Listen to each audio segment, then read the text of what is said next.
Assalomu alaykum kuzatuvchilar, qo'lpina ko'chat ishqibozlari. Mana ko'chatlarimiz yetib kelgan. Mana 50 sotik plantatsiya qilyapmiz. Hozir mana italyan qora shahzodan ekamiz. Ko'p savollar bo'ladi. Aka, bu yozda, qishda meva qilmaydi deydi. Mana sizlarga isboti bilan bugun 12-noyabr.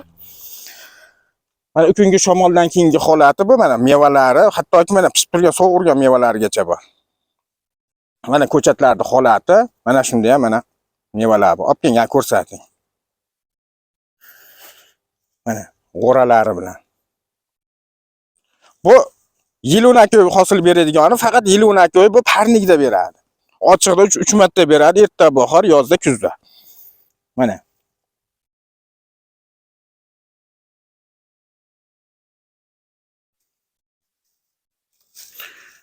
Hozir aka mana Yejavikaga plantatsiya tayyorlayapmiz mana tomonga. Yejavika ko'chatlarimiz bor sotuvda. Hozir video davomida ko'chatlarni ham videoga qo'yib o'tib ketamiz. Agarda kimgadir shunaqangi qulpini ko'chatlar kerak bo'lsa, ekran ostidagi telefon raqamlariga telefon qilishlari mumkin. Hamda bitta like podpiskasini bosib qo'yishni unutmanglar. Hamisha sizlar bilan sog' bo'linglar, salomat bo'linglar.